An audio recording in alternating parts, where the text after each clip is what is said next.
Welcome back. తనను భారీ మెజార్టీతో గెలిపించిన ఓటర్లకు ధన్యవాదాలు తెలిపారు నర్సాపురం జనసేన ఎమ్మెల్యే బొమ్మిడి నాయకర్. తాను ఇచ్చిన అన్ని హామీలను తూచా తప్పకుండా అమలు చేస్తానని ఆయన తెలిపారు. జనసేనపై నమ్మకంతో 21 అసెంబ్లీ 2 లోక్సభ స్థానాలను ప్రజలు గెలిపించారన్నారు.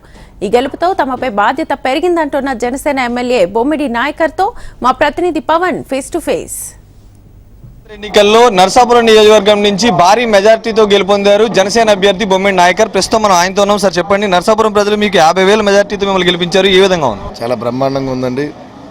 ప్రజలందరూ కూడా ఒక మంచి ఉద్దేశంతో ఒక మంచి తీర్పు ఇచ్చారు. అంటే ఒక నియోజకవర్గ స్థాయిలో కూడా మరి నియోజకవర్గ చరిత్రలో ఎప్పుడూ లేని విధంగా కూడా 50,000 ఓట్లు మరి మెజార్టీని ఇచ్చి మరి అత్యధిక మెజార్టీ నన్ను గెలిపించారు నర్సాపురం నియోజక ప్రజలు.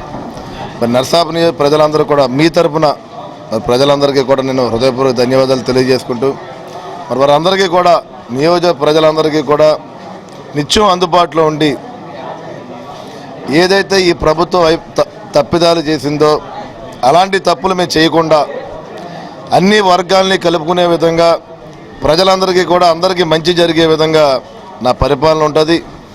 ఏదైతే ఈ 5 సంవత్సరాలు నాకు అవకాశం కల్పించారు ప్రజలు, ఈ 5 సంవత్సరాలు కూడా నియోజకవర్గ అభివృద్ధి పదాలను ముందుకు తీసుకెళ్లే విధంగా చాలా సమస్యలు మాకు నియోజకవర్గంలో ఇక్కడ.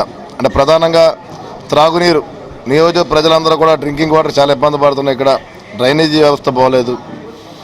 మరి వాటిని పరిష్కరించే విధంగా కూడా మేము ముందుకెళ్తాం. మేము అదేవిధంగా ఈ కూటమిలో తెలుగుదేశం పార్టీ మరి జనసేన బీజేపీ మూడు పార్టీలతో మేము కలిసి ప్రయాణం చేస్తున్నాం. మేము ఇవాళ రాష్ట్ర వ్యాప్తంగా రాష్ట్ర ప్రజలందరూ కూడా ఈ కూటమికి మరి ప్రజలందరూ కూడా ఈ రోజున అవకాశం ఇచ్చారు. మరి ప్రజలు ఇచ్చిన నమ్మకాన్ని వాళ్ళ అభిమానాన్ని ఈ కూటమి ద్వారా మేమందరూ కూడా రాబోయే 5 సంవత్సరాలు కూడా రాష్ట్ర వ్యాప్తంగా ప్రజలకు మంచి పరిపాలన, అదేవిధంగా యువతకి ఉద్యోగాలు వచ్చే విధంగా కూడా మేము అన్ని రకాలుగా కూడా మేము సహకరిస్తామని చెప్పి మరి ఈ సందర్భం తెలియజేస్తున్నాం మేము. సో ఇప్పుడు అదేవిధంగా నర్సాపురంలో సమస్యల కోసం చెప్పారు. ముఖ్యమైన సమస్య నర్సాపురం ఏటిగట్టు. ఎప్పుడు వర్ష ప్రభావం వచ్చినా సరే అది కొట్టుకుపోతూనే ఉంటుంది. దాని మీద ఏ విధంగా పరిష్కరిస్తారు? అంటే ఏటిగట్టు విషయంలో అంటే ఎప్పుడు వరదలు వచ్చినా మరి ఇక్కడ ఏటిగట్టు అన్నది ప్రతి సందర్భంలో ఇబ్బంది పెడుతుంది. వరదల టైంలో ఆల్రెడీ మరి గత ప్రభుత్వంలో మరి ఎమ్మెల్యేగా ఉన్న ప్రసాద్ రాజు గారు దానికి మరి ఒక వర్క్ చేశారు. ఏటిగట్టు నిర్మాణం కూడా జరుగుతుంది. దానిని కూడా మరి ఒక అధునాతన టెక్నాలజీ కూడా మారింది.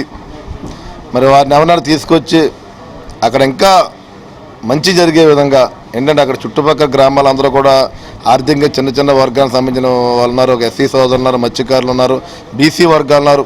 అందరూ కూడా ఆర్థికంగా వెనకబడిన సామాజిక వర్గాలు అందరూ కూడా అక్కడ చుట్టుపక్కల ఉన్నారు. కాబట్టి వారెవరికి ఇబ్బంది లేకుండా మరి ఆ ఏటిగట్టు నిర్మాణం కూడా నర్సాపురం నియోజక ప్రజలందరికీ కూడా ఉపయోగపడే విధంగా నర్సాపురం నియోజక ప్రజలు మరి ఆ గోదావరి నది తీరంలోకి వెళ్ళి ఒక మంచి వాతావరణాన్ని కూడా ప్రజలందరూ కూడా వచ్చే విధంగా కూడా దాన్ని మేము రాబోయే 5 సంవత్సరాల్లో కూడా నేను దాన్ని ఒక మంచి నర్సాపురం నియోజక ప్రజలకు మంచి ఆహ్లాదకరమైన వాతావరణం ఇచ్చే విధంగా కూడా నా ప్రయత్నం చేస్తానని చెప్పి సందర్భం నేను తెలియజేస్తున్నాను. నేను సో ప్రజలు కూడా జనసేన పార్టీకి 21కి 21 స్థానాలు ఇచ్చింది, ఎంపీ స్థానాలు 2కి 2 కూడా ఇచ్చింది. సో ఈ మీద దీనివల్ల మీ బాధ్యత పెరిగిందంటారా?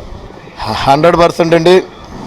అంటే గతంలో చూసుకున్నాం ఈ జగన్మోహన్ రెడ్డి ప్రభుత్వం కానీ వాళ్ళ మంత్రులు కానీ ఎమ్మెల్యేలు కానీ ఏ రకంగా మాట్లాడేవారో మీరు అందరూ కూడా చూశారు. మేము అంటే ఒక్క టికెట్ రాలేదు, ఒక్క ఎమ్మెల్యే గెలిచిన అతను బయటికి వెళ్ళిపోయాడు, వివిధ రకాలుగా మాట్లాడారు.